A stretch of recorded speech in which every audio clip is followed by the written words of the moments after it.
आग तो लगती होगी आपको अंदर से। कोई अननेसेसरी अटैक करेगा ना 100% गुस्सा है। एनिमल में हमने देखा कि फिल्म इंडस्ट्री के लोग भी शुरू हो गए। रणबीर तो तोड़ दिया बट राइटर डायरेक्टर ने ये कर दिया। There is a clear gang and disparity that है। गुदा तो इधर बात करो ना। मैं बोला ठीक है, उसका कंपनी कोई अवतार नहीं बना रहा, लाइक ले लेता हूँ, मैं लिख के देता हूँ। There is no course, there is no teacher can make you film maker and director. ये लोग अवेयरनेस की बातें करने के लिए बोलते हैं, अंडरवेयर बोलते चुप जाते हैं, पता नहीं, I don't understand. I know Vanga की ये स्टेटमेंट थोड़ा सा इलॉजिकल और माइंडलेस साउंड करता है कि आईएएस ऑफिसर बनना आसान है, फिल्म मेकर नहीं। बिकॉज ऑफ डिग्री कंप्लीट करके 2-4 साल मेहनत करके प्रॉपर एग्जाम्स और इंटरव्यूज क्रैक करने के बाद आप आईएएस या आईपीएस बहुत ही आसानी से बन सकते हो, पर उसके कंपैरिजन में एक एक्सपीरियंस फिल्म मेकर बनना उतना आसान नहीं है। क्योंकि फिल्म इंस्टीट्यूशंस में आप मूवीज के बारे में पढ़ लिख के पिक्चर तो बना सकते हो, पर उसी पॉइंट से आप as an film maker industry में साइन नहीं कर सकते। उतनी आसानी से अपनी ही फिल्म के साथ पॉपुलर नहीं बन सकते। उसके लिए proper knowledge, experience, struggle plus खुद की क्रिएटिविटी लगती है, जो क्रिएटिविटी बाकी फिल्म मेकर से डिफरेंट होना कंपलसरी है, जो डेफिनेटली हर किसी की तो बस की बात नहीं है। अगर इतना ही आसान होता तो हर कोई फिल्म मेकिंग सीखने के बाद खुद को नोलन कहता। एनिमल से फिल्म नहीं बननी चाहिए। मतलब the way he sounded, the way he was saying was like literally, मुझे लगा कि कुछ क्रिमिनल काम किया हमने फिल्म बना के। मैं लिख के देता हूँ। There is no course, there is no teacher can make you a filmmaker and director. Definitely 100% मैं एज एन ऑडियंस वांगा की स्टेटमेंट से 100% एग्री करता हूं। बिकॉज मैं विश्वास करता हूं कि इस तरीके की कंट्रोवर्शियल स्टेटमेंट एक इंसान के स्ट्रगल को हाईलाइट करता है, दिन प्रतिदिन उसके रिजेक्शंस और फेलियर्स को हाईलाइट करता है कि साल दर साल स्ट्रगल करने के बाद जब किसी आदमी को अपने लाइफ की पीक सक्सेस मिलता है, देन जब उसके उसी सक्सेस को लोग क्रिटिसाइज करते हैं, तब थोड़ा तो गुस्सा आता है मेरे दोस्त। इसमें हैरान होने वाली कुछ बात है नहीं। आज मुझे फिर से महसूस हुआ कि इंडियंस अभी भी क्यों सरकारी नौकरी के लिए इतना पागल है। पैसा तो हर फील्ड में मिलता है, इवन बहुत मिलता है, पर रेस्पेक्ट आपको एक ही जगह पर कंसिस्टेंटली मिलता रहेगा, सरकारी नौकरी। बिकॉज तब समाज आपको एक ज्ञानी इंसान की तरह जज करने लगेगा कि ये जो कह रहा है बिल्कुल सही कह रहा है, इसकी बात तो गलत हो ही नहीं सकता। यही डार्क रियलिटी है। मैं किसी भी चीज को उतना एग्जैजरेट करके नहीं बता रहा हूं, पर हमेशा क्या ये सरकारी नौकरी वाले सच होते हैं? एक कहावत तो सबने सुना है, जो बहुत कुछ जानता है वो ज्ञानी होता है, पर जो आदमी सब कुछ जानता है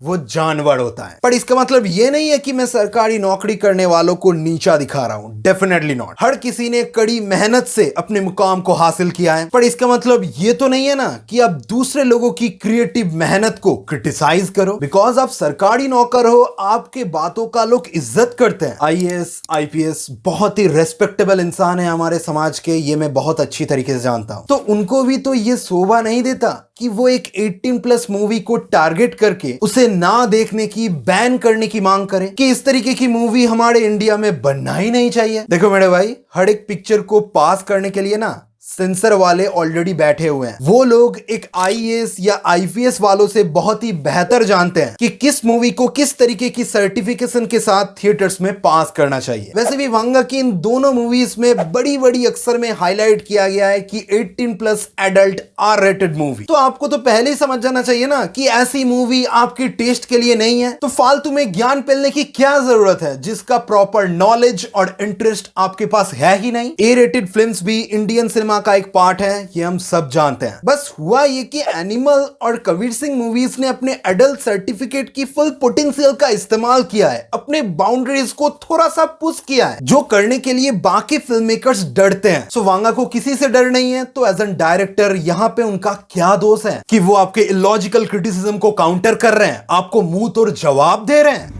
बाप को इतना प्यार क्यों कर रहा है, रीजन दिखाऊंगा ना, खत्म है कहानी। फिर बोलता चुप रहे, तू लिख, तेरे कहानी में वैसा, मेरे कहानी में ऐसे रहेगा। I don't believe in democratic process in film making. It should be monarchism, it should be, yeah sir, it should be one man show, one man convention. भाई जब कोई बंदा अपने काम को दिल से और मेहनत से करता है ना, तो उसे भी अपने काम की वैल्यू समझ में आती है। और वांगा ने इस इंटरव्यू के अंदर उस चीज का एक परफेक्ट एग्जांपल भी दिया है, जो मुझे काफी पसंद आया। ये सोच के मुझे लगता है कि ठीक है, बात करो, जितना बात करना बात करो, एक फिल्म बना के दिखाओ।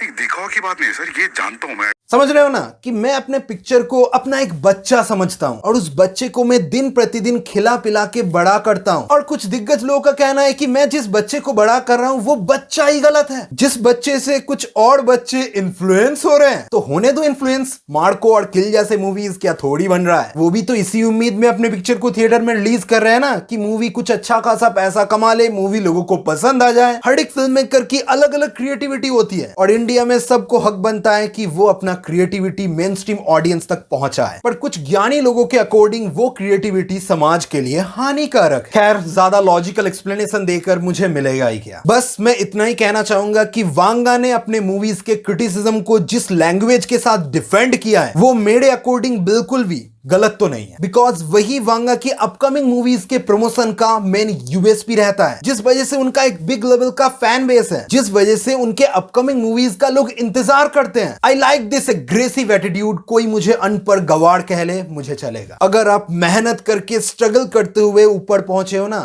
तो थोड़ा सा ईगो आपके अंदर होना चाहिए, नहीं तो ये समाज आपके सराफत का फायदा उठाने लगता है। जो चीज आपको सही लगता है आप वही करो, कोई भी आपको कुछ भी कह ले। एक बात हमेशा याद रखना कि कोई भी इंसान आपके मेहनत को नहीं देखेगा, लोगों को सिर्फ आपके काम की रिजल्ट जान के क्रिटिसाइज करने का इंतजार रहता है। अगर आप उन लोगों की प्रेशर से, उन लोगों की क्रिटिसिज्म से पीछे हट गए तो गलती आपकी है, याद रखना। मेरे अकॉर्डिंग मेन मुद्दा यह है कि वांगा की तरह अदर कोई भी डायरेक्टर उतना रिस्क लेना ही नहीं चाहता, तभी हम ऑडियंस ऐसी एग्रेसिव स्टेटमेंट्स का गलत मीनिंग निकालते हैं। मिस्टर संदीप रेड्डी वांगा, हम आपके फुल सपोर्ट में हैं, आप आगे बढ़िए। वैसे आपको इस सो कॉल्ड फिल्मी कंट्रोवर्सी के बारे में क्या कहना है वो आप कमेंट पे जरूर बताना। वीडियो पसंद आया तो लाइक डेफिनेटली करना और सब्सक्राइब करते रहना।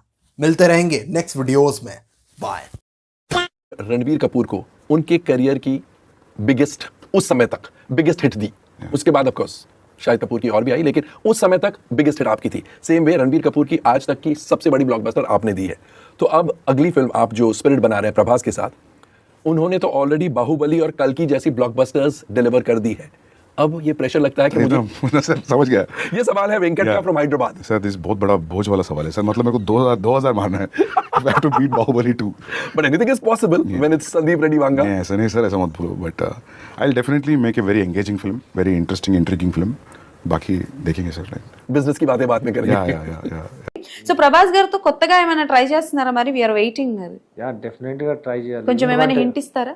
ఆల్రెడీ ఆయన ఇచ్చేసాడు, దానికి మనం ఏంటి అంటే సలార్లో చేసిన ఫైట్స్ కైనా బాగుండాలి.